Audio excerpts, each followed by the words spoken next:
Dye മാൻ dye.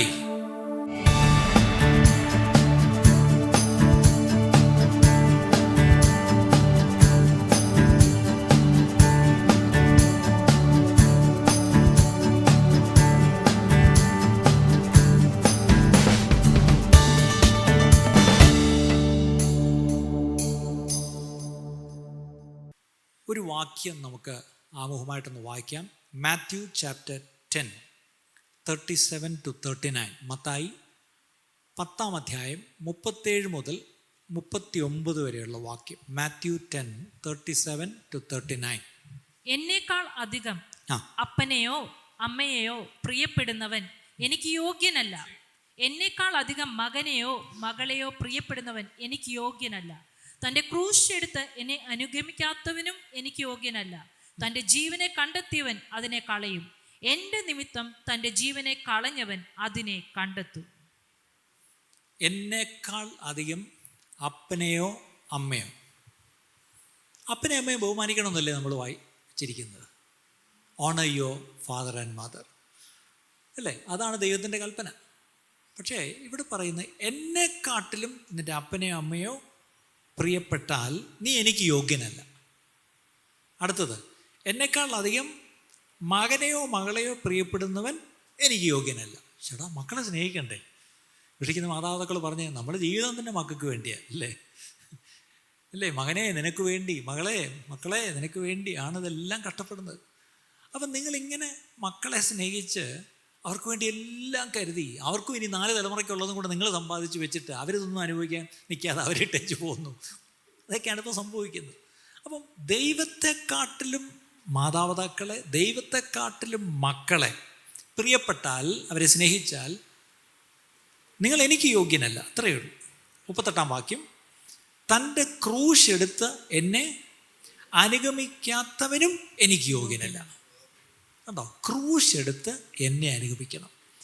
2000 കൊല്ലം മുമ്പ് നമുക്കെല്ലാവർക്കും വേണ്ടി ക്രൂശ് എടുത്ത് കർത്താവ് ആ കാൽവറി കളത്തിൽ പോയി, അല്ലേ? നമുക്ക് വേണ്ടി നമുക്ക് പകരമായി മരിച്ചു എന്ന് നമ്മൾ പറയുന്നുണ്ട്. പക്ഷെ ഇവിടെ യേശു പറയുക, ഇല്ല, ക്രൂശ് എടുത്ത് എന്നെ അനുഗമിക്കണം. 39, തൻ്റെ ജീവനെ കണ്ടെത്തിയവൻ അതിനെ കളയും. നമ്മളെല്ലാം പാടുപെട്ട് ജീവനെ കണ്ടെത്തി ഇങ്ങനെ പിടിച്ചു വെച്ചിരിക്കുക. അപ്പം കർത്താവ് പറയുക, കണ്ടെത്തിയോ? പോയി, കളഞ്ഞു, പോയി. അടുത്തത്, എൻ്റെ നിമിത്തം തൻ്റെ ജീവനെ കളഞ്ഞവൻ അതിനെ കണ്ടെത്തും. ഇപ്പോൾ ചോദ്യം, കളയണോ കണ്ടെത്തണോ? കണ്ടെത്തിയവരും പിടിച്ചു വെച്ചുകൊണ്ടിരിക്കുന്നവരൊക്കെ ഒന്ന് കൈപോക്കിക്കേ. എങ്കിൽ ഒരു ഉപകാരം ചെയ്തേക്കണം, ഇന്ന് കളഞ്ഞേ ചോദിക്കണം, അല്ലേ? ഇന്ന് കളഞ്ഞേക്കണം. ഇനി അതേ ഭാഗം ലൂക്കോസ് പറയുന്ന നമുക്കൊന്ന് വായിക്കാം. ലൂക്കോസ് 14 അധ്യായം 26-27. ലൂക്ക് 14:26-27. ലൂക്കോസ് 14:26-27. എന്റെ അടുക്കൽ വരികയും അപ്പനെയും അമ്മയെയും ഭാര്യയെയും അപ്പനെയും അമ്മയും ഭാര്യയെയും മക്കളെയും സഹോദരന്മാരെയും സിബ്ലിങ്സ്, സഹോദരന്മാരെയും സഹോദരികളെയും സ്വന്തം ജീവനെയും കൂടെ പകയ്ക്കാതിരിക്കുകയും ചെയ്യുന്നവന് എന്റെ ശിഷ്യനായിരിക്കാൻ കഴിയുകയില്ല. അപ്പൊ ഇവിടെ നോക്കിയാൽ ലിസ്റ്റ് കുറച്ചുകൂടെ വലുതാവുക. നേരത്തെ അപ്പനമ്മയും മക്കളും ഉണ്ടായിരുന്നു. ഇപ്പൊ ഇവിടെ ആരും കൂടെ വന്നു? സഹോദരന്മാരല്ല, ഭാര്യ. പക്ഷെ ഭർത്താവില്ല. വിളിക്കുന്ന ഭാര്യമാർ ഓർത്തോണം, ഭർത്താവിനെ പകയ്ക്കാൻ ഒരു പ്രമാണവും ഇല്ല.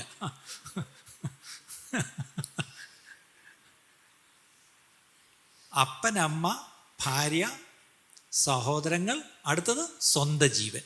സ്വന്തം ജീവനെ കഴിഞ്ഞ് വേറൊന്നുമില്ല. നമുക്ക് നമ്മൾ കഴിഞ്ഞിട്ടേ ഉള്ളൂ, അല്ലേ? പക്ഷേ പകയ്ക്കുക, അത് ഇംഗ്ലീഷിൽ ഹെയ്റ്റ് എന്ന് തന്നെ കിടക്കുന്നത്. പക്ഷെ ആ പദം ലവ് ലെസ് എന്നുള്ള അർത്ഥമാണ്. അതായത് ദൈവത്തെക്കാട്ടിലും കയറി സ്നേഹിച്ചേക്കരുത്. അത് മക്കളെ ആയാലും ശരി, പേരൻസിനെ ആയാലും ശരി, സിബ്ലിങ്സിനെ ആയാലും ശരി, സ്പൗസസിനെ ആയാലും ശരി, ഈവൻ സ്വന്തം പ്രാണനെ പോലും ദൈവത്തെക്കാട്ടിലും കയറി സ്നേഹിച്ചേക്കരുത്. അങ്ങനെ സ്നേഹിച്ചാലുള്ള കുഴപ്പം എന്താണ്? എൻ്റെ ശിഷ്യനായിരിക്കാൻ കഴിയില്ല. ഞാൻ എപ്പോഴും പറയാറുണ്ട്, all these days the churches are filled with church members. അല്ലെങ്കിൽ നമ്മൾ കുറച്ചുകൂടെ പറയും ബിലീവേഴ്സ്. പക്ഷെ ബൈബിളിലെങ്ങും ഈ മെമ്പേഴ്സും ഇല്ല, ബിലീവേഴ്സും ഇല്ല. ഉള്ളത് ഡിസൈപ്പിൾസാണ്, അല്ലേ? ഒരു സഭയിൽ ഉണ്ടാകേണ്ടത് ശിഷ്യന്മാരാണ്. അങ്ങനെയെങ്കിൽ നാം ഓരോരുത്തരും ശിഷ്യന്മാരാണോ?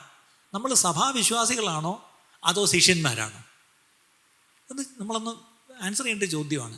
ആം I a disciple or am I just a church goer, അല്ലേ? A church member. അപ്പം ഇവിടെ കർത്താവിൻ്റെ ശിഷ്യനാവാനുള്ള യോഗ്യത എന്താണ്? അപ്പനെയോ അമ്മയോ മക്കളെയോ പങ്കാളിയെയോ സഹോദരങ്ങളെയോ സ്വന്തം ജീവനെ പോലും കർത്താവിനെക്കാട്ടിലും സ്നേഹിക്കരുത്, എങ്കിൽ മാത്രമേ എനിക്ക് ശിഷ്യനാവാൻ കഴിയുള്ളൂ. അതിൻ്റെ അടുത്ത വാക്യം 27-ാം വാക്യം, തൻ്റെ ക്രൂശ് എടുത്തുകൊണ്ട് എൻ്റെ പിന്നാലെ വരാത്തവനും എൻ്റെ ശിഷ്യനായിരിക്കാൻ കഴിയുകയില്ല. അടുത്തത്, ക്രൂശ് എടുത്ത് എൻ്റെ പിന്നാലെ വരാത്തവനും എൻ്റെ ശിഷ്യനായിരിക്കാൻ കഴിയില്ല. അപ്പം ഇവിടെ 2000 കൊല്ലം മുമ്പ് യേശു എടുത്ത് പോയ ക്രൂശ് വിടാം. ഇന്ന് എന്നോട് നിങ്ങളോട് കർത്താവ് പറയുന്നത് ക്രൂശ് എടുത്ത് എൻ്റെ പിന്നാലെ വരണം, അല്ലേ? അപ്പം യേശു നമുക്കറിയാമല്ലോ, ശിഷ്യന്മാരെ വിളിക്കുമ്പം അവിടെ ഇരിക്കുന്ന ഫോളോ മീ, എന്നെ അനുഗമിക്കുക എന്ന് പറഞ്ഞു. അവരെഴുന്നേറ്റ് പോയി. അവിടെ ടാക്സ് കളക്ടർ മത്തായി അവിടെ ഡ്യൂട്ടിയിലായിരുന്നു, കൗണ്ടറിലായിരുന്നു. അയാളോടും പറഞ്ഞു ഫോളോ മീ.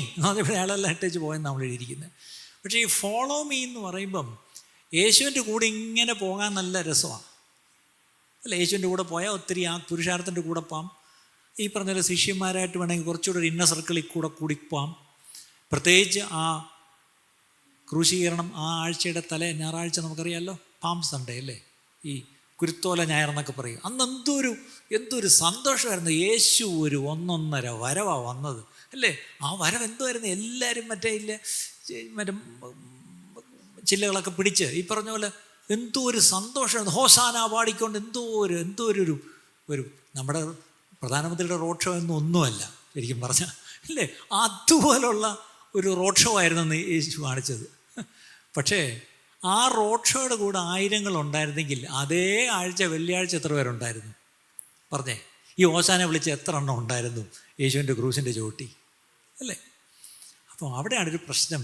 നമുക്കല്ല യേശുവിൻ്റെ പുറകെ ഇങ്ങനെ പോകാൻ നമുക്ക് ഇഷ്ടമാണ്, പക്ഷേ we need to follow him in crucifixion too. ആ ക്രൂശ് മരണത്തിലും നമ്മൾ പങ്കാളികളാവണം. അവിടെയാണ് നമ്മുടെ ഒരു പ്രശ്നം. നമുക്കറിയാം, യേശു ക്രൂശിക്കപ്പെടുമ്പം നമുക്കെല്ലാവർക്കും നല്ല ബോധ്യമാണ് യേശുവിൽ ഒരു കുറ്റവും ഇല്ലായിരുന്നു. ആർക്കും ഒരു കുറ്റം കണ്ടുപിടിക്കാനും ഇല്ല. എത്ര കോടതി മാറി മാറി വിചാരണ ചെയ്തിട്ടും അവരൊക്കെ പറഞ്ഞൊരു സാക്ഷ്യം, അയ്യോ ഈ നീതിമാനിൽ ഒരു കുറ്റവും ഞാൻ കാണുന്നില്ല, ഈ നീതിമാനിൻ്റെ കാര്യത്തിൽ തലയിടരുത്, ഈ നീതിമാൻ്റെ രക്തത്തിൽ എനിക്ക് പങ്കില്ല എന്ന് പറഞ്ഞാൽ എല്ലാവരും നീതിമാൻ എന്ന് പറഞ്ഞാൽ കൈ എഴുതുന്നത്. പക്ഷേ ഈ നീതിമാനെ അവസാനം എന്താ വിധിക്കുന്നത്? ഇത്രയും പേര് സാക്ഷ്യം പറഞ്ഞെങ്കിൽ വെറുതെ അല്ല വിടേണ്ടത്. പക്ഷെ വെറുതെ അല്ല വിട്ടത്, എന്ത് ചെയ്തു? ക്രൂശിക്കുക ചെയ്തത്, അല്ലേ? അപ്പം അവിടെ ഹി വാസ് ഇന്നസെൻറ്റ്, അല്ലേ? നമ്മൾ if you are guilty we will be punished, അതിന് സംശയമൊന്നും വേണ്ട. പക്ഷേ അല്ലെങ്കിൽ we are been punished because of our consequences or our actions. നമ്മൾ കയ്യിരിപ്പുണ്ടാവും ചിലപ്പോൾ നമുക്ക് ശിക്ഷ മേടിക്കുന്നത്. പക്ഷേ യേശുവിൻ്റെ കയ്യിലൊന്നുമില്ലായിരുന്നു. ശിക്ഷിക്കപ്പെടാനുള്ള യാതൊരു കാരണവും യേശുവിലില്ലായിരുന്നു. പക്ഷേ അവിടെയാണ് ശരിക്കും താൻ പൂർണ്ണമായിട്ടും ആ മുഴുവൻ വേദനയും സഹിച്ച് ആണ് താൻ ആ ക്രൂശിൽ കയറിയെന്നുള്ള കാര്യം മറക്കണം. ഇങ്ങനെയെങ്കിൽ തീർച്ചയായിട്ടും നമ്മുടെ ജീവിതത്തിൽ ഇതുപോലുള്ളൊരു ക്രൂശീകരണം ആവശ്യമുണ്ട്. നമ്മുടെ ജീവിതത്തിലും ഇതുപോലൊരു ക്രൂശ്, നമ്മൾ ഓരോരുത്തരും കടന്നു പോകുന്ന നമ്മുടെ ജീവിതത്തിൽ ഏതെങ്കിലും ക്രൂശ് നമ്മുടെ ജീവിതത്തിൽ ദൈവം അത് പെർഫെക്റ്റ്ലി ഡിസൈൻഡ് ബൈ ഗോഡ് എന്നാണ് ഞാൻ പറയുന്നത്. ആ ഒരു പ്രോസസ്സ് ദൈവമാണ് നമ്മുടെ ജീവിതത്തിൽ ഡിസൈൻ ചെയ്ത് തരുന്നത്. പക്ഷെ അത് മനസ്സോടെ എടുത്ത് നമ്മൾ അവൻ്റെ പിന്നാലെ പോയേ പറ്റത്തുള്ളൂ, അല്ലേ? ഇനി നമ്മളെ ക്രൂശിക്കാൻ ദൈവം പലപ്പോഴും ഒരു കാര്യം ഓർത്തോണം, നമുക്ക് നമ്മെ തന്നെ ക്രൂശിക്കാൻ പറ്റുമോ?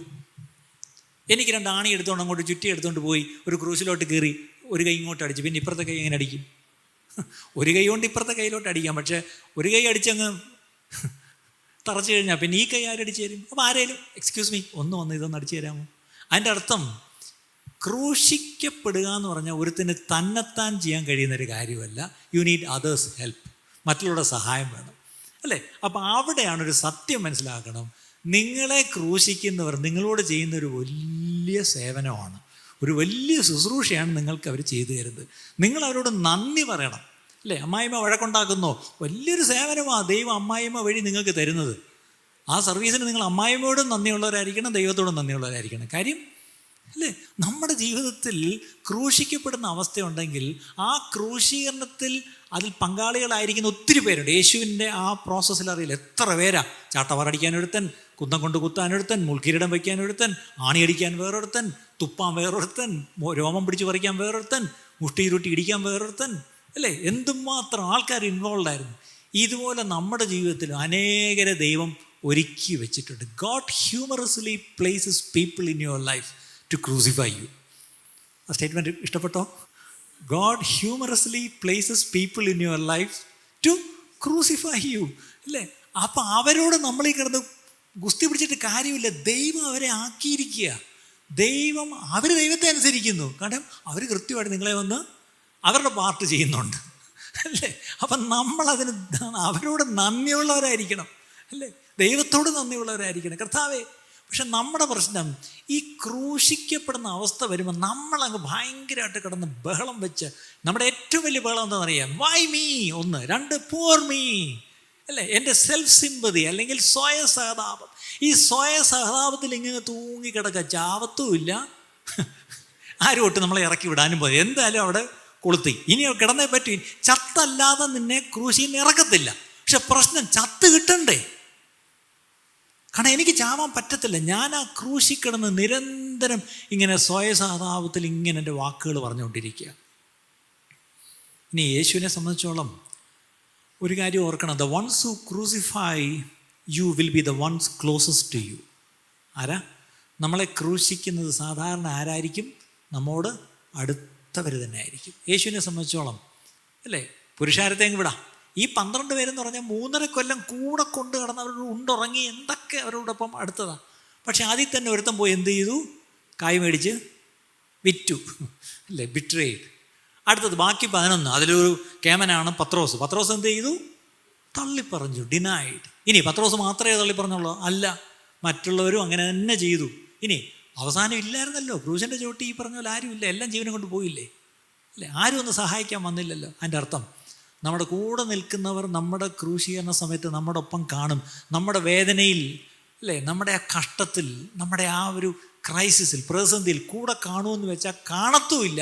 ചിലപ്പം ഈ പ്രതിസന്ധിക്ക് ആക്കം കൂട്ടുന്ന തരത്തിൽ അവരും അവരുടെ പങ്ക് അവർ ചെയ്തെന്നിരിക്കും, അല്ലേ? പ്രത്യേകിച്ച് യൂദാസ് വന്ന ആ ചുംബനം കൊടുത്തപ്പോഴും ആ പത്രോസ് തള്ളിപ്പറഞ്ഞ സമയത്തും ആ കോഴി കൂവിയ സമയത്തൊക്കെ ആലോചിച്ചു യേശുവിൻ്റെ അവസ്ഥ, അല്ലേ?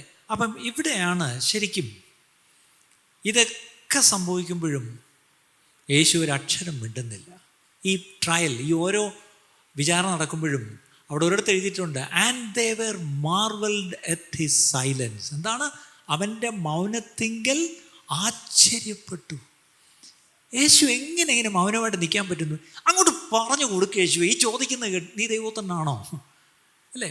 ഉത്തരം പറയേണ്ടടുത്ത് യേശു വാ തുറന്നു, കേട്ടോ, അതും പറഞ്ഞേക്കാം. പക്ഷേ നമ്മളെപ്പോലെ ഈ പറഞ്ഞ പോലെ പറയേണ്ടടുത്ത് മിണ്ടത്തുമില്ല, അല്ലാത്തപ്പം കയറി പറയും. യേശു മൗനമായി നിന്നു, അല്ലേ?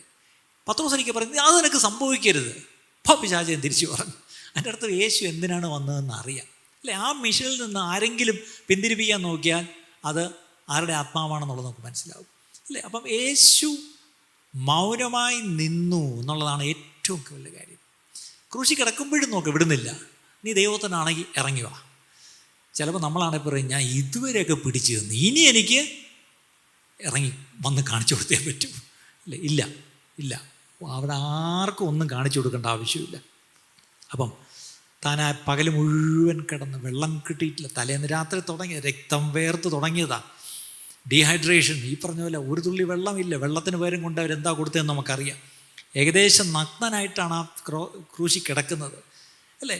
അപ്പം ആ കിടക്കുമ്പം അവിടെ പെട്ട ഒരു വാക്ക് കഴിഞ്ഞ ആഴ്ച ഞാൻ വായിച്ചു. എന്താണ്? വേണേ ഇപ്പം ഞാൻ എൻ്റെ പിതാവിനോട് പറഞ്ഞാൽ എത്ര ലീജിയൻസ്, ലഗ്യോൻ, അല്ലെ എത്ര ഈ ദൂതന്മാരെ വേണമെങ്കിൽ എനിക്ക് എൻ്റെ പിതാവ് അയച്ചു തരും. പക്ഷെ അതിനല്ലല്ലോ ഞാൻ വന്നത്. ഞാൻ വന്ന പ്രവൃത്തി. അപ്പം ഈ പറഞ്ഞ പോലെ ശ്വാസം എടുക്കാൻ പറ്റില്ല. ഇവിടെ എല്ലാം ഈ പറഞ്ഞ പോലെ വെള്ളം നിറഞ്ഞ് ആ അവസ്ഥയിൽ കിടക്കുമ്പം ആ ശരീരത്തിലെ വേദന മാത്രമല്ല, ആ intense emotional pain, rejection, mockery, ഈ പറഞ്ഞ പോലെ അവിടെ നിന്നുണ്ട്. ആ ശ്വസിക്കാൻ വയ്യാതെ കിടക്കുമ്പോഴും സൈഡിൽ കിടന്നുകൊണ്ട് ഒരുത്തൻ, ഹലോ എന്നെ കൊടുത്തിരി നോക്കണേ. അവിടെ ഒരു മിനിസ്ട്രി നീഡ്. പക്ഷെ അവിടെ നമ്മളായിരുന്നെങ്കിൽ ഊര് വരട്ട് കൊടുത്തേനെ. ഇവിടെ എനിക്ക് ശ്വാസം വിടാൻ വയ്യ, പിന്നെയാണ് ഇപ്പം നിന്നെ രക്ഷിക്കുന്നത്. പക്ഷെ അവിടെയും തിരിഞ്ഞിട്ട് അവിടെ ഒരു മിനിസ്ട്രി, ഒരു ശുശ്രൂഷ അവിടെയും ചെയ്തു. കണ്ടോ? അവിടെ അവസാന നിമിഷവും തനിക്കൊരു അവസരം അവിടെ വന്നു. ആ അവസരവും എന്ത് ചെയ്ത് ഉപയോഗിച്ചു. നമ്മളൊക്കെ ആയിരുന്നെങ്കിലോ? നമുക്കെല്ലാം നമ്മുടെ പ്രശ്നമാണ് ഏറ്റവും വലിയ പ്രശ്നം. നമുക്കൊരു രോഗം വരുമ്പോൾ നമ്മുടെ ചിന്ത എന്താ? എനിക്കാണ് ഏറ്റവും വലിയ രോഗം, അല്ല. ഇനി അവിടെ കിടന്നിട്ട് ആ യേശു നമ്മൾ ദേ കിൽഡ് ഹിം എന്ന് നമ്മൾ പറയും. പക്ഷേ honestly did someone kill Jesus? No. താൻ തൻ്റെ പ്രാണനെ പിതാവിന് ഏൽപ്പിച്ചു കൊടുത്തു. പക്ഷെ അതിന് മുമ്പായിട്ട് ഒരു കാര്യം ചെയ്തു. എന്താണെന്നറിയാമോ? പിതാവേ, ഇവരോട് ക്ഷമിക്കണമേ. ഇവിടെ ഒരു പോയിന്റ് മനസ്സിലാക്കണം. എനിക്ക് പൂർണ്ണമായിട്ട് എൻ്റെ ക്രൂശീകരണത്തിൽ മരിക്കണമെങ്കിൽ അതിനു മുമ്പ് ഞാൻ ആ ദൗത്യം പൂർത്തീകരിച്ചു. എങ്ങനെ? By forgiving others, by forgiving my offenders. എന്നെ ഈ ക്രൂശിക്കുന്ന സകലരോട് ഞാൻ എന്ത് ചെയ്യണം? ക്ഷമിച്ചെങ്കിൽ മാത്രമേ എൻ്റെ പ്രാണനെ എനിക്ക് കൊടുക്കാൻ പറ്റൂ, അല്ലെങ്കിൽ പ്രാണനെ വിടാൻ പറ്റത്തുള്ളൂ. ഇന്ന് നമ്മൾ പലരും ഇങ്ങനെ തൂങ്ങിക്കിടന്ന് നിലവിളിക്കുക. കാര്യം എന്താ? ക്ഷമിച്ചിട്ടില്ല. ക്ഷമിച്ചിരുന്നെങ്കിൽ പിന്നെ എപ്പോൾ പോയെന്ന് ചോദിച്ചാൽ മതി, അല്ലേ? ഈ നമ്മുടെ നാടൻ ഭാഷ പറയും വലിച്ച് കിടക്കുന്നതിൻ്റെ പ്രശ്നം എന്താ? ക്ഷമിക്കാത്തതുകൊണ്ടാണ്. എനിക്കറിയാവുന്നൊരു സീനിയർ ഒരു ദൈവദാസൻ തമിഴ്നാട്ടിലുണ്ടായിരുന്നു. അദ്ദേഹത്തിൻ്റെ അമ്മ ഒരു നല്ല വിശുദ്ധയായൊരു പ്രാർത്ഥിക്കുന്നില്ല നല്ല അമ്മയായിരുന്നു. ആ അമ്മ ഇങ്ങനെ മരണക്കിടക്കെ കിടന്നപ്പോൾ മക്കളെല്ലാം ചുറ്റും വന്ന് ഈ അമ്മ മരിക്കുന്നത് ഇങ്ങനെ നോക്കിയിരിക്കുക. അവർ പ്രാർത്ഥിച്ചുകൊണ്ടും ഒക്കെ ഇരിക്കുക. പക്ഷെ അമ്മയുടെ ജീവൻ പോകുന്നില്ല. ഈ നേരത്തെ പറഞ്ഞാൽ വലിച്ച് കിടക്കുന്നതല്ല, അത് പോകുന്നില്ല. അപ്പോൾ ഈ മൂത്ത മകനായിരുന്നു തോന്നുന്നു. അപ്പോൾ അദ്ദേഹം കുറേ നേരം ഇരുന്നിങ്ങനെ പ്രാർത്ഥിച്ചൊക്കെ നോക്കിയിട്ട് അമ്മയുടെ ജീവൻ പോകുന്നില്ല. അമ്മ ഇങ്ങനെ സ്ട്രഗിൾ ചെയ്തു. അപ്പോൾ അദ്ദേഹം പെട്ടെന്ന് മാറി ഒരു മുറിയിലോട്ട് കയറിയിട്ട് ദൈവത്തോട് മുട്ടുകുത്തി പ്രാർത്ഥിച്ച്, കർത്താവേ, എൻ്റെ അമ്മ അങ്ങ് എടുക്കുന്ന എടുത്തോ, കാര്യം നിൻ്റെ മകളാണ്, കർത്താവ് നിനക്ക് എടുക്കാനുള്ള ഇതാണ്, ഞങ്ങളെല്ലാം നമ്മുടെ ഏൽപ്പിച്ച് തന്നു, എടുത്തോ. പക്ഷേ കർത്താവ് എടുക്കുന്നില്ല. പകരം പെട്ടെന്നൊരു ഒരു ഒരു ഒരു ഒരു ചിത്രം തൻ്റെ മനസ്സിലേക്ക് ദൈവം കാണിച്ചു. ഒരു നല്ല ഒരു ഗ്ലാസ്, ഒരു സ്ഫടിക ഒരു പാത്രത്തിൽ നല്ല തെളിഞ്ഞ ശുദ്ധ വെള്ളം നിറച്ചിരിക്കുന്നു.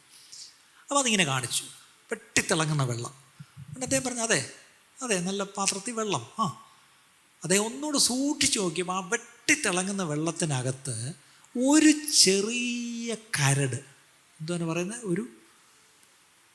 ഒരു കരടല്ലേ, എന്താണ് പറയുന്നത്, തൂസി തമിഴിൽ പറയും, ഒരു ഡസ്റ്റ് സ്പെക്ക്, ഒരു ഡസ്റ്റ് കിടക്കുന്നു.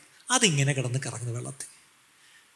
അപ്പോൾ അദ്ദേഹം പെട്ടെന്ന് ഇത്രയും നല്ല വെള്ളമാണെങ്കിലും പക്ഷേ ഒരു പൊടി അതിനകത്ത് കിടക്കുന്നുണ്ടാകും, നമ്മളെടുത്ത് കുടിക്കുമോ, അല്ലെങ്കിൽ അതെടുത്ത് കളഞ്ഞിട്ടേ കുടിക്കത്തുള്ളൂ, അല്ലേ? അപ്പോൾ അദ്ദേഹത്തിന് കാര്യം മനസ്സിലായി. കർത്താവിന് എൻ്റെ അമ്മയെ എടുക്കാൻ തടസ്സമായി എന്തോ എൻ്റെ അമ്മയുടെ ജീവിതത്തിലൊരു കാര്യമുണ്ട് എന്ന് മനസ്സിലായി. അപ്പം ഇദ്ദേഹം പ്രാർത്ഥിച്ചു, കർത്താവേ, അത് എന്താണെന്ന് എനിക്ക് മനസ്സിലായില്ല അങ്ങ് കാണിച്ചത്. എൻ്റെ അമ്മയെക്കുറിച്ചാണെങ്കിൽ എന്തോ ഒരു കാര്യം ഉണ്ടല്ലപ്പാ, അതെന്താണെങ്കിലും അത് ഡീൽ ചെയ്യാനുള്ള കൃപ എൻ്റെ അമ്മയ്ക്ക് കൊടുക്കണേന്ന് താൻ പ്രാർത്ഥിച്ചുകൊണ്ടിരുന്നു. പെട്ടെന്ന് ഈ അബോധാവസ്ഥയിൽ കോമയിൽ കിടന്ന ഈ അമ്മ എപ്പോഴോ കണ്ണൊന്ന് തുറന്നപ്പോൾ എല്ലാവരും അടുത്ത് നിന്നവരെല്ലാം ഇങ്ങനെ അടുത്ത് ചെന്നിങ്ങനെ നോക്കി. അതുകൊണ്ട് അമ്മയുടെ കണ്ണിങ്ങനെ ഒന്ന് പരതി, ആരൊക്കെയാണ് നിൽക്കുന്നതെന്ന് നോക്കിയപ്പം ഒരു മരുമോള്, നമുക്കറിയാമല്ലോ ആ മരുമോളുമായിട്ട് അത്ര സുഖകരമല്ലായിരുന്നിരിക്കും. ആ മരുമോളിൻ്റെ മുഖത്തോട്ട് നോക്കി. പെട്ടെന്ന് ഈ മരുമോൾ അടുത്തോട്ട് ഒന്ന് നോക്കി. പെട്ടെന്ന് ഈ അമ്മയുടെ കണ്ണ് നിറഞ്ഞ് ഒഴുകാൻ തുടങ്ങി. പെട്ടെന്ന് ആ മരുമോളും കരയാൻ തുടങ്ങി. ഇത്രയേ ഉള്ളൂ, വേറൊന്നും സംഭവിച്ചില്ല. എന്നിട്ട് ആ കണ്ണ് നിറഞ്ഞിങ്ങനെ ആ കണ്ണുകൊണ്ട് ചോദിക്കുന്ന ഇത്രയേ ഉള്ളൂ, മോളെ ഞാൻ പോട്ടെ, എന്നെ സമാധാനമായിട്ട് എനിക്ക് പോകണമെങ്കിൽ നിന്നോട് ഞാൻ ക്ഷമിച്ചിരിക്കുന്നു. അത് വാക്കുകൾ കൊണ്ടൊന്നും പറയാനുള്ളൊരു ജീവനില്ല, പക്ഷെ ആ കണ്ണീരിൽ എല്ലാം അടങ്ങിയിരുന്നു. ആ മരുമോളും പെട്ടെന്ന് കരഞ്ഞു. പെട്ടെന്ന് ആ മരുമോളും പൊട്ടിക്കരഞ്ഞപ്പോഴത്തേക്കും അപ്പം അതൊക്കെ മുഖത്തൊരു പുഞ്ചിരി വന്ന് കണ്ണടച്ച് നേരെ കടന്ന് ജീവനങ്ങ് പോയി. കണ്ടോ? ആ ഒരു ചെറിയ തുരുമ്പ്, ഒരു പൊടി ആ വെള്ളത്തിൽ കാണിച്ച എന്തായിരുന്നു? ഏതോ ഒരാളോടും കൂടെ നിരക്കാനുണ്ടായിരുന്നു എന്ന് ദൈവം ആ അമ്മയ്ക്ക് കാട്ടിക്കൊടുത്ത് ആ ആളിനോടും കൂടെ നിരന്നിട്ട് പ്രാണനെ വിട്ടു. ഇങ്ങനെ എല്ലാവർക്കും അവസരം കിട്ടുമെന്ന് എനിക്കറിയത്തില്ല. നമ്മളൊക്കെ മറയ്ക്കുന്ന സമയത്ത് ഒരു ദർശനം വല്ല ദൈവം കാണിച്ചാൽ മൊത്തം പൊടിയായിരിക്കും കാണിക്കുന്നത്, വെള്ളം കാണത്തില്ല. ഒരു ഗ്ലാസ് നല്ല ഒരു സ്പടിക പാത്രം നിറച്ച് പൊടി, നമ്മൾ ഇതെന്തോ പൊടി, ഒന്നൊന്നായിട്ട് അയ്യടാ ചിരിക്കാൻ എന്തോ ഒരു സുഖം. കാര്യങ്ങളൊക്കെ എല്ലാവർക്കും മനസ്സിലാവും. ആ അമ്മയ്ക്ക് ഒരു പൊടി, ഒരു തുരുമ്പ് കിടന്നിട്ട് കർത്താവ് കാണിച്ച് ശുദ്ധീകരിച്ച് അങ്ങെടുത്തു. ഈ കഥ ഞാൻ എന്നും ഓർക്കും പലപ്പോഴും. കാര്യം എന്താണെന്നറിയാം, that has a lot of meaning in it. നമ്മുടെ ജീവിതത്തിലും ആ ക്രൂശിൽ കിടന്ന് ക്ഷമിക്കാതെ കിടന്നിങ്ങനെ തൂങ്ങിക്കിടക്കുന്നത് നല്ലത്. അങ്ങ് ക്ഷമിച്ചിരുന്നെങ്കിൽ. അതുകൊണ്ടാണ് യേശു ജീവിച്ച തൻ്റെ ആ 33.5 കൊല്ലത്തെ ജീവിതം, that he live to the it's fullest എന്ന് പറയും അല്ലേ. നമ്മൾ പലരും ദീർഘായുസ് എന്ന് പറയും, ലോങ് ലൈഫ് എന്ന് പറയും. പക്ഷെ ഞാൻ പറയാറുണ്ട്, it's not long life, it's full life അല്ലേ. ഒരു ജീവിതം ജീവിച്ചാൽ അത് പൂർണ്ണമായിട്ട് ജീവിക്കണം. അതിൻ്റെ അർത്ഥം അങ്ങനെയെങ്കിൽ ഈ ഭൂമിയിൽ പൂർണ്ണമായി ജീവിച്ച ഒരു വ്യക്തിയേ ഉള്ളൂ. അതാരാ? യേശു. എങ്ങനെ അറിയാം? 33 വയസ്സേ ജീവിച്ചുള്ളൂ. പക്ഷേ അതിന് തൊട്ട് മുമ്പ് ഇറ്റ് ഈസ് ഫിനിഷ്ഡ് എന്ന് പറഞ്ഞിട്ടാണ് മരിച്ചത്. ഞാനും നിങ്ങളും മരിക്കുന്നതിന് മുമ്പ് ഇറ്റ് ഈസ് ഫിനിഷ്ഡ് എന്ന് പറയാൻ പറ്റുമോ? ഇനി നമ്മുടെ ലോങ് ലൈഫ് 95 വയസ്സ് വരെ ജീവിച്ചിട്ടും ഫുൾ ലൈഫ് ജീവിച്ചില്ലെങ്കിൽ പിന്നെ ആ ലോങ് ലൈഫ് കൊണ്ട് എന്താ കാര്യം? ഇന്ന് നമ്മളെല്ലാം കിടന്ന് പിടിക്കുന്ന ഈ ലോങ് ലൈഫ് വേണമെന്നാണ്. What about that full life അല്ലേ? ഇന്ന് തൊട്ട് പ്രാർത്ഥിച്ചോണം എല്ലാവരും, കർത്താവേ ഞാൻ എത്ര വർഷം ജീവിച്ചു എന്നുള്ളതല്ല, പക്ഷെ ആ ജീവിച്ച ജീവിതത്തിനകത്ത് ഞാൻ പൂർണ്ണമായി അങ്ങയുടെ ഹിതം നിവർത്തിച്ച്, ദാവീദ് തൻ്റെ തലമുറയിൽ അല്ലേ കർത്താവിൻ്റെ ഹിതത്തിന് താൻ ശുശ്രൂഷിച്ചിട്ട് പ്രാണനെ വിട്ടു എന്ന് പറഞ്ഞത്. നമ്മൾ ഓരോരുത്തരെക്കുറിച്ചും അങ്ങനെ ഒരു സാക്ഷ്യം ഉണ്ടാവണം പ്രിയപ്പെട്ടവരെ. അപ്പം ഇവിടെ ആ ക്ഷമിച്ചു, പ്രാണനെ വിട്ടു. നമ്മുടെ ജീവിതത്തിലും നമ്മുടെ ക്രൂശീകരണവും പൂർത്തിയാവണമെങ്കിൽ ഈ ക്രൂശി കിടന്ന് വേദനിച്ചുകൊണ്ട് ക്രൂശീകരണം ആവുന്നില്ല. ക്രൂസിഫിക്ഷൻ എന്ന് പറഞ്ഞാൽ ആ പ്രോസസ്സ് വലുതാണ്, പക്ഷേ അതിൻ്റെ കീ എന്ന് പറഞ്ഞത് അവർ ഡെത്ത്. നമ്മൾ മരിക്കണം, അപ്പോഴാണ് ക്രൂസിഫിക്ഷനാണ്. അതുകൊണ്ടാണ് പൗലോസ് പറയുന്നത് ഐ ഡൈ ഡെയിലി. നമ്മളും ഡൈ ചെയ്യുന്നുണ്ട്, പക്ഷേ തലമുടിയാണെന്നേ ഉള്ളൂ. പക്ഷേ അപ്പോസ്തലൻ അതല്ല, ഞാൻ ദിവസേന മരിക്കുന്നു. എൻ്റെ ചോദ്യം, ഞാനും നിങ്ങൾ മരിക്കുന്നുണ്ടോ? ദിവസേന ആ ക്രൂശ് എടുത്തുകൊണ്ട് അവൻ്റെ പിന്നാലെ പോകുന്നുണ്ടോ അല്ലേ? ഇനി ഞാനല്ല ജീവിക്കുന്നത്, ക്രിസ്തു അത്രേ എന്നുള്ള സാക്ഷ്യമാണോ നമ്മുടെ സാക്ഷ്യം? ഒറ്റൊരു കഥയും കൂടെ പറഞ്ഞിട്ട് നിർത്താം. നമ്മുടെ സ്നേഹിതൻ ആൽബർട്ട്, സൗത്ത് ആഫ്രിക്കയിൽ നിന്ന് വരുന്ന സഹോദരൻ പറഞ്ഞൊരു കഥ നിങ്ങൾക്കറിയാം, പലർക്കും പുതുതായിട്ട് വരുന്നവർക്ക് വേണ്ടി ഞാൻ പറയുക. അദ്ദേഹം ദീർഘവർഷം ഇന്ത്യയിൽ കർത്താവിൻ്റെ വേലയുമായിട്ട് താനും തൻ്റെ ഭാര്യ, ഇപ്പോൾ നിത്യതയിൽ ശ്രമിക്കുന്ന തൻ്റെ ഭാര്യയും വർഷങ്ങളായിട്ട് ഇന്ത്യയിൽ എല്ലാ വർഷവും വന്നു പോകുന്ന ഒരു പതിവുണ്ടായിരുന്നു. ഒരിക്കൽ അവർ ഇന്ത്യയിൽ വന്ന് ശുശ്രൂഷയെല്ലാം കഴിഞ്ഞ് സന്തോഷമായിട്ട് സൗത്ത് ആഫ്രിക്കയിൽ തിരിച്ചു വന്നപ്പം അവർ കൂടി നടക്കുന്ന ചർച്ചിലൊരു വലിയ പ്രശ്നം അത് ഇവർക്ക് നേരെ ഉണ്ടാക്കി, ഇവരെ അങ്ങ് ഭയങ്കരമായിട്ട് ഒറ്റപ്പെടുത്തി, ഇവരെ കുറ്റപ്പെടുത്തി വല്ലാണ്ടങ്ങ് വേദനിപ്പിച്ചു. അപ്പോൾ ഇവരങ്ങ് വല്ലാണ്ട് വേദനിച്ച്, കർത്താവേ ഞങ്ങൾ നിൻ്റെ വേല ചെയ്യാൻ ഇറങ്ങിയിട്ട് ഇതാണോ ഞങ്ങൾക്ക് കിട്ടിയത്? അതും ഞങ്ങളുടെ ഞങ്ങൾ കൂടി നടക്കുന്ന ചർച്ചിലാണോ ഇത് എന്നും പറഞ്ഞ് ഇവർ വളരെ ദുഃഖിച്ച് നിരാശയും പ്രയാസവും സങ്കടവും പരിഭവവും ഒക്കെ പറഞ്ഞ് അവസാനം ഇത് ആരോടെങ്കിലും ഒന്ന് പറയണമല്ലോ. അവസാനം ഇവരുടെ ഒരു മെൻറ്റർ അല്ലെങ്കിൽ ഇവരുടെ ഒരു ഒരു ഒരു അവരുടെ പട്ടണത്തിലല്ല, അല്പം ദൂരെ ഒരു ദൈവമനുഷ്യനുണ്ടായിരുന്നു. അവരാണ് ഈ ദമ്പതികൾക്ക്, ആ മനുഷ്യനാണ് ഒരു ഒരു എൽഡർ പോലെ, ഒരു ലീഡർ പോലെ ഉള്ളത്. അപ്പോൾ ഇവർ അദ്ദേഹത്തെ വിളിച്ചിട്ട് പറഞ്ഞു, ഞങ്ങൾക്കൊന്നും ഒന്ന് കാണണം, അല്പം സമയം ഞങ്ങൾക്ക് തരണം. വരാൻ പറഞ്ഞു. ഇവർ വണ്ടി ഓടിച്ച് അത്രയും ദൂരെ അദ്ദേഹത്തിൻ്റെ അടുത്ത് ചെന്നെത്തി. അദ്ദേഹം സ്വീകരിച്ച് ഇരുത്തി. ആ ഡൈനിങ് ടേബിളിൽ തന്നെ ഇവരിരുന്നു. എന്തൊക്കെയുണ്ട് വിശേഷം പറഞ്ഞാട്ടെ. അപ്പോൾ ഇവർ രണ്ടും കൂടെ അങ്ങോട്ട്, നീ പറ ഞാൻ പറ, ശരി ഞങ്ങൾ പറയാം, രണ്ടും കൂടെ പറഞ്ഞു. എന്താണ് ഇവർക്കുണ്ടായ സങ്കടങ്ങളും ഈ ക്രൂശീകരണം മുഴുവൻ അങ്ങോട്ട് എക്സ്പ്ലെയിൻ ചെയ്തു. അദ്ദേഹം ഇതെല്ലാം ഇങ്ങനെ കേട്ടുകൊണ്ടിരിക്കുക. ഏകദേശം തീരാറായപ്പോൾ ഇദ്ദേഹം എഴുന്നേറ്റ് ആ കോഫി മെഷീനിൽ രണ്ടുപേർക്കും കാപ്പി ഉണ്ടാക്കി ടേബിളിൽ കൊണ്ടുവച്ചു. രണ്ടുപേരും കുടിച്ചാട്ട്. എല്ലാം കഴിഞ്ഞിട്ട് ഇദ്ദേഹം ചോദിച്ചു, കഴിഞ്ഞോ? കഴിഞ്ഞു, ഞങ്ങൾക്ക് ഇത്രയേ പറയാനുള്ളൂ. എന്നിട്ട് ഇവർ വളരെ ആകാംക്ഷയോടെ അദ്ദേഹത്തിൻ്റെ മുഖത്തോട്ട് നോക്കുക. എന്താ ഇനി അങ്ങ് പറഞ്ഞാട്ട്? ഞങ്ങൾ ഞങ്ങളുടെ കഥ മുഴുവൻ പറഞ്ഞു, ഞങ്ങളുടെ സ്റ്റോറി ഓഫ് ക്രൂസിഫിക്ഷൻ മുഴുവൻ പറഞ്ഞു, ഇനി അങ്ങേക്ക് പറയാനുള്ള പറഞ്ഞാട്ട്. വളരെ ആകാംക്ഷയോട് ഇവർ രണ്ടുപേരും അദ്ദേഹത്തിൻ്റെ മുഖത്തോട്ട്. അദ്ദേഹത്തിൻ്റെ മുഖത്ത് ഒരു ഭാവവ്യത്യാസവും ഇല്ല. അദ്ദേഹം വന്നിരുന്നിട്ട് അദ്ദേഹത്തിൻ്റെ കാപ്പി എടുത്തിട്ട് അദ്ദേഹത്തിൻ്റെ മുഖത്തോട്ട് നോക്കി, ഡൈ മാൻ ഡൈ, ഇത്രേ പറഞ്ഞു. എന്താണ്? ചാവടോ മനുഷ്യ ചാവ്. ഒരു ഉപദേശവും ഇല്ല, ഒന്നും കൊടുത്തില്ല, ഇത്രയേ ഉള്ളൂ. നിങ്ങൾ ഇത്രയും നേരം പറഞ്ഞപ്പോൾ ഒരു കാര്യം മനസ്സിലായി, ചത്തില്ല ഇതുവരെ, ഇപ്പോഴും ജീവൻ കിടപ്പുണ്ട്. അതല്ലേ ഇത്രയും സങ്കടം പറഞ്ഞത്. എന്നിട്ട് അങ്ങ് ചാവ്. ചത്ത് കഴിഞ്ഞാൽ പ്രശ്നമില്ല. ചാവാത്തവരൊക്കെ ഒന്ന് കൈപോക്കിക്കേ. രാവിലത്തെ സർവീസിലും ഇത് പറഞ്ഞപ്പം എന്നോട് 2 പേര് വന്നിട്ട് പറഞ്ഞു, എന്നോടാണ് സംസാരിച്ച. ഞാനൊരാളോട് പിണങ്ങിയിരുന്നു. ഞാൻ എൻ്റെ ഭർത്താവിനോട് പറഞ്ഞു, ഇവിടെ നിന്ന് ഇറങ്ങി നമുക്ക് നേരെ ആ വീട്ടിൽ പോയി നിരന്നിട്ട് വീട്ടിൽ പോയാൽ മതി. എന്നിട്ട് പറഞ്ഞാൽ അവൾ കരയാൻ തുടങ്ങി. വേറൊരാളും ഇതേത് കരുതുന്നുണ്ടെന്ന് പറഞ്ഞു. ദൈവം എന്നോട് സംസാരിച്ചു. ഞാൻ കുറേ നാളായിട്ട് സ്ട്രഗിൾ ചെയ്യുന്നൊരു ഏരിയ ആയിരുന്നു. ഇന്നെനിക്ക് മനസ്സിലായി, ഞാൻ വിഷം കുടിച്ചിട്ട് അടുത്തയാൾ ചാവുമെന്ന് കാത്തിരുന്ന അയാളല്ല വിഷം കുടിച്ച ഞാനാ, അല്ലേ? അപ്പോൾ എനിക്ക് ചാകാൻ കഴിയുന്നില്ലെങ്കിൽ ഞാൻ എങ്ങനെ അടുത്ത ആൾ ചാവാൻ വേണ്ടി കാത്തിരിക്കുന്നത്? അപ്പം ഇന്ന് തൊട്ട് അടുത്ത ആൾ ചാവാൻ കാത്തിരിക്കുന്നത് അങ്ങ് വിടാം. അയാൾ ചാവോ ജീവിക്കുകയോ എന്തെങ്കിലും ചെയ്യട്ടെ, നമുക്ക് ഈ പറഞ്ഞ പോലെ അങ്ങ് ചാകാൻ തീരുമാനിക്കാം. അതിനൊറ്റ വഴിയേ ഉള്ളൂ, ക്ഷമിച്ചേക്കുക. So taking the cross and following എന്ന് പറഞ്ഞാൽ ഇതാണ് അതിൻ്റെ അർത്ഥം. എത്ര പേർക്ക് എൻ്റെ അർത്ഥം പിടികിട്ടി? ഓക്കെ, എത്ര പേര് തീരുമാനം എടുക്കുന്നു? ഇപ്പം നിങ്ങൾ വിചാരിക്കായിരിക്കും, ഇന്നെൻ്റെ കെട്ടിയോൻ വരണ്ടിയിരുന്നു, അയാൾ ഇതൊന്ന് കേൾക്കേണ്ടിയായിരുന്നു. അയാൾ കേൾക്കാൻ വേണ്ടി അല്ല ദൈവം വെച്ചിരുന്നത്, നിങ്ങൾ കേൾക്കാൻ വേണ്ടിയാണ്. ഒരു പക്ഷേ നിങ്ങൾ വിടുന്നുണ്ട്, ആരുടെയൊക്കെയോ പേര് നിങ്ങളുടെ മനസ്സിൽ വരുന്നുണ്ട്, ഇന്നാളൊന്ന് ഇത് കേട്ട് ഇത് റെക്കോർഡ് ചെയ്ത് കിട്ടുമോ? ഇതാരെയും കേൾപ്പിക്കാനല്ല, ദൈവം നിങ്ങളെ സ്നേഹിച്ചതുകൊണ്ട് നിങ്ങളെ കേൾപ്പിക്കാൻ വേണ്ടിയാണ് നിങ്ങളെ കൊണ്ടുവന്നത് കേൾപ്പിച്ച. ആരോടെങ്കിലും നമുക്ക് ക്ഷമിക്കാൻ കഴിയാതെ ആ ഒരു തുരുമ്പ്, ആ ഒരു ചെറിയ പൊടി ആ വെള്ളത്തിലുണ്ടെങ്കിൽ അതും കൂടെ എടുത്ത് മാറ്റിയാലേ നടക്കത്തുള്ളൂ. നമ്മുടെ ജീവിതത്തെ നമുക്കൊന്ന് ശോധന ചെയ്യാം. കർത്താവ്, എൻ്റെ ജീവിതത്തിൽ ഞാൻ ആരോടെങ്കിലും പിണങ്ങിയിരിക്കുന്നുവെങ്കിൽ, ഞാൻ ആരോടെങ്കിലും പരിഭവിച്ചിരിക്കുന്നുവെങ്കിൽ, ഞാൻ ആരോടെങ്കിലും കർത്താവെ കോപിച്ചിരിക്കുന്നുവെങ്കിൽ, ഞാൻ ആരോടെങ്കിലും കർത്താവെ ഒരു പ്രതികാര മനോഭാവത്തോടെ ഇരിക്കുന്നുവെങ്കിൽ, ഇന്ന് കർത്താവെ ഞാനത് വിട്ടുകളയുന്നു. ഇന്നലെ നമ്മുടെ സ്റ്റാലിൻ ബ്രദർ അദ്ദേഹം ഒരു മേജർ സർജറി കഴിഞ്ഞ് വീട്ടിൽ ഇരിക്കുക. ഞങ്ങൾ ഇന്നലെ വൈകിട്ട് വീട് വിസിറ്റ് ചെയ്തപ്പം അദ്ദേഹത്തിൻ്റെ സ്റ്റിച്ചസ് എല്ലാം പോയി എടുത്തു. ഞാൻ കണ്ട് അപ്പോൾ അദ്ദേഹത്തിൻ്റെ സ്റ്റിച്ചസ് എടുത്തപ്പം ഒരിടത്ത് ഇങ്ങനെ പുള്ളി പിടിച്ചു നോക്കിയപ്പോൾ ഒരു ഏതാണ്ടൊരു സാധനം ഇരിക്കുന്നു.